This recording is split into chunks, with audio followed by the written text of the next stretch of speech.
Today we're talking about two huge companies in the running world, Nike and New Balance. Just a few days ago, Nike challenged the Boston-based rival New Balance in federal court, and Nike is actually suing New Balance over shoe materials. Now, if you're not familiar with shoe materials and what they do when it comes to road running, Nike has been the leading player when it comes to marathon shoes and 5K and 10K racing flats since 2017 or 2018. And these shoes include the Vaporfly, the Alphafly, and now the Alphafly 3, which has been the source of the men's world record this season in Chicago, with Kelvin Kiptum running in these shoes and breaking Kipchoge's world record. Now, there's a lot of very confusing back and forth about what exactly is happening, but to put it simply, Nike is saying that New Balance is using their patented Flyknit uppers, which is this upper mesh-looking fabric here, and apparently this has been patented by Nike, meaning that no other shoe company can use it.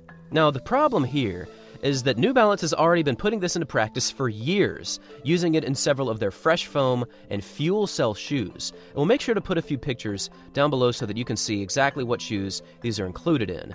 And even though they have been warned multiple times, New Balance has basically said, no, we are not going to stop making these shoes because this is a standard practice when it comes to the shoe industry.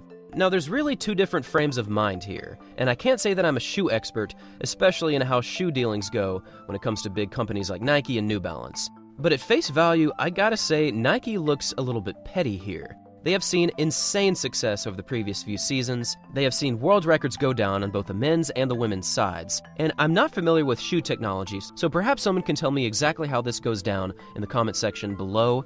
But can you actually patent a fabric? This is just weird to me. Now, this Flyknit upper is certainly lighter than previous installments of Nike shoes, but I didn't realize you could actually patent an entire piece of fabric. And even though this lawsuit is mostly focused on New Balance, apparently Nike is also targeting Skechers for the exact same issue.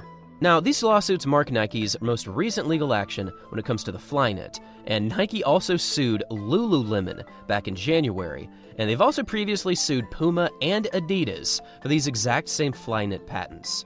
Now, apparently this has gone on for years in the past, but a lot of people have expressed that potentially Nike is making a deeper push on this because they're losing a little bit of their market share. Now, this is all speculation and there's no real proof of this yet. The numbers are still yet to come out for this quarter of sales. But New Balance's response is actually pretty interesting. They said that Nike does not own the exclusive rights to design and produce footwear by traditional manufacturing methods that have been used in the industry for decades. We will vigorously defend ourselves against Nike's attempts to enforce its patents beyond their lawful scope.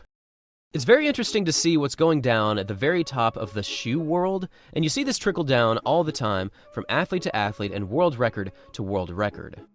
Now, according to Nike's website, Flyknit technology uses high-strength fibers to create lightweight uppers with targeted areas of support, stretch, and breathability. This fabric, which is made from lightweight woven yarn strands, is meant to fit like a sock, but offer durability and support beyond typical means. I just found this entire situation very interesting, and in my opinion, it does make Nike appear a little bit more petty and immature than I think they would want to look, but obviously, I'm sure there's going to be a lot of stories that are shut down as to exactly what Nike is saying, and at the end of the day, people are still going to want the best shoe for their marathon running, so even though this lawsuit is going on and it might cost them a few $1 million, I don't think this is going to affect Nike's sales at the end of the day, and I think they're still probably going to be the leader when it comes to the shoe industry, especially when it comes to the marathon. You've just got so much success over the previous couple of seasons, and I'll make sure to leave multiple articles on this exact lawsuit in the description down below so you can read whenever you want. And with this in mind, I would love to hear from all of you. What do you think about this lawsuit? What do you think about Nike attacking multiple other shoe industries? And what do you think about New Balance's response to Nike defending themselves? Thanks for watching, everyone. And as always, until next time.